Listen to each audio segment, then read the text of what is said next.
Hi guys, welcome back. Today I want to share with you my thoughts on the books that I read in the month of December of 2019. December was really busy and I'm so happy that I still managed to take some time to slow down and get some reading done. And so I'm just gonna jump straight into the first book I read, which was kind of a comfort read. I am revisiting some books that I read during my childhood, and this one I remembered was one of my very favorites, and that is one of the Nancy Drew series books.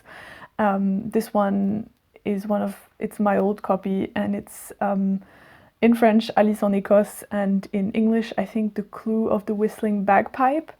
And I think I probably love this book so much because it is set in Scotland, and the basic plot is just that our protagonist, Nancy Drew, is traveling to Scotland with her father because they're going there to meet her great-grandmother, who is called Lady Douglas and has an estate there.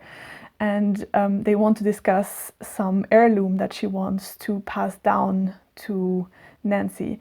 And she starts getting mixed up in the comings and goings, and also in some shady stuff going on. And in this book, it's sheep thieves, I guess, stealing sheep from flocks on the Highlands. Unfortunately, it wasn't as good as I remembered it to be. Reading it now, the plot was really strange and choppy. Some things also made me a bit uncomfortable. One of Nancy's friends, which I don't know how she's called in English, but in the French version she's called Bess. She has always been described as being a bit chubby, and I really was uncomfortable with how they talked about that in this book particularly. I thought it was really going towards straight up fat shaming, if I'm being really honest.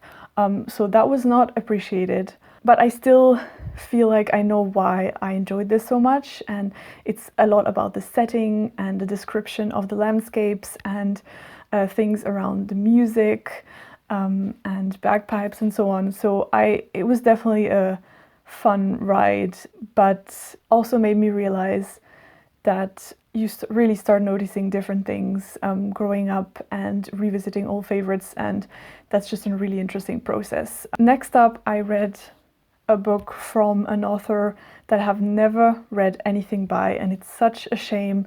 And I have mentioned him in my video about my goals, and that is Rainer Maria Rilke. And I have read by him in December a little compilation of different writings of his about Christmas and about the time before Christmas. It's a collection of letters that he sent to his mother and his wife and his daughter, but also some poems, all surrounding Christmas time.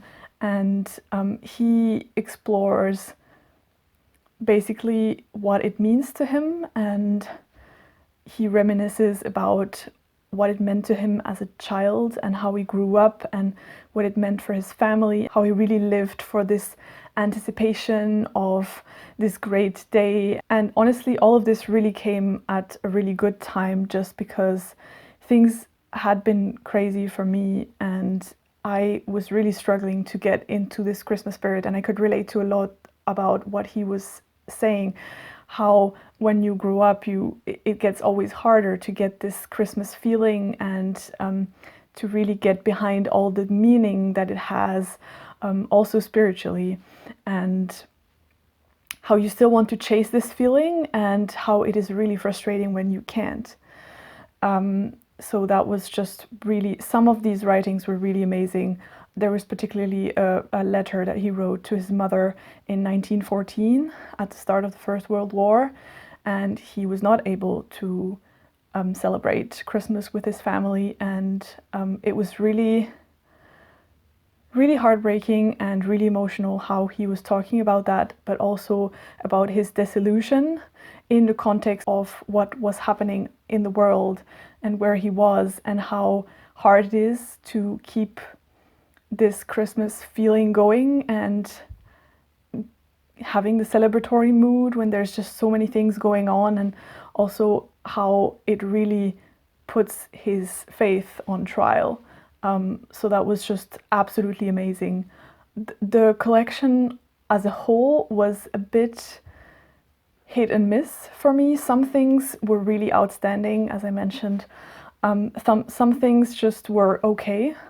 So as a complete collection of different works around one theme, some things were good, some things were okay, but I think it will stay with me for a long time, and it's really short, so I'll probably revisit it from time to time, just because some things were like really amazing, and that's really the thing that pushed me to really put Rilke as one of my goals for the year of 2020, to really get to some of his other writings. Next up, I read Never Let Me Go by Kazuo Ishiguro. This is a kind of pseudo-dystopian novel where we follow 3 children who then grow up, Kathy, Tommy, and Ruth, and they grow up in this seemingly idyllic school called Haitian, and they start discovering that they have this specific place or function in this world that the author is describing, and what it means for them as individuals. I'm not going to go into too much details about this because I think you can get spoiled a lot, and I do think it's better to know almost nothing about this book before going in. I would say that knowing a few things about this book definitely made the reading experience less satisfactory for me, because first I went in with some degree of expectation just because I absolutely adored The Remains of the Day by the same author, and I had these bits and pieces of things that I thought this book would be about, and I'm sad to say that this kind of not ruined it, but made it less enjoyable than I hoped it would be for me. So definitely, if you're interested in this book, don't look at any reviews, anything. Maybe just click away. I'm not being purposely spoilery, but just go away for a bit. I definitely recognize this specific touch I think this author has of building this very atmospheric setting. It's very haunting, it's very emotional at times, and this I absolutely adored. But there's some things that are related to the plot and to what's happening that I just wished were explored more deeply, I guess just because I had this expectation that there would be a substantial amount of this book that had this dystopian character, and it just doesn't. And that's just the expectations I had from it, which is never good, right? That's something I felt was lacking, but maybe just because it's something I was expecting. So, take this cautiously. It might be that it's just a book for you and that it's absolutely amazing for you. For me, it was good. It wasn't outstanding. I don't think I'm going to keep it in my collection of books, but I'm really glad I got to it, and it was really enjoyable because I read it together with Tia from the channel Tia and All the Books, which I will link down below, and with Madelyn from the channel MadeWithBooks, and that's always really great. And I think this book is definitely one that is interesting to read with other people and to discuss. The last book I read shortly after Christmas because I got this lovely copy from my lovely sisters. This is 5 Little Pigs by Agatha Christie. In the story, our famous detective Hercule Poirot is visited by a young woman who tells him that she needs him to investigate something that happened 16 years ago.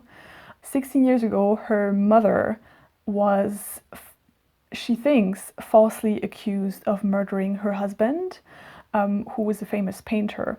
And this young woman wants Hercule Poirot to really get to the bottom of things and discover whether the conviction of her mother was founded or not. Poirot then goes and approaches 5 people who were involved in the case, who were near neighbors or friends of the alleged murderess and victim, and he will then try and piece together what really happened, what every single person's motivations were, and in the end, whether the young woman's mother was indeed a killer or not. I really, really enjoyed this book. I think this is one of the books that, if there's some snobby people out there who think that Agatha Christie makes very bland characters that all resemble themselves, and I'm not saying that's not true. It is true sometimes, but in this book, she really shines with how she builds characters and how she studies people and their character. And I think that's probably one of Christie's strongest psychological novels. There's not much procedural stuff going on. It's very much about people and why they do what they do, what's their deepest motivations, and how that can push them to extreme violence. I'm not going to say much more about this, but I think that if you're not specifically familiar with Agatha Christie and you enjoy more psychological novels than cozy mystery type things, then this would be a really interesting book to explore. I certainly enjoyed it a lot, and yeah, it was really good. Alright guys, these were the books that I managed to read during the month of December of 2019. I hope your reading this January is going well and that you're reading great books. Let me know what you're up to and what you're currently reading. And yeah, I'll see you in my next one. Bye!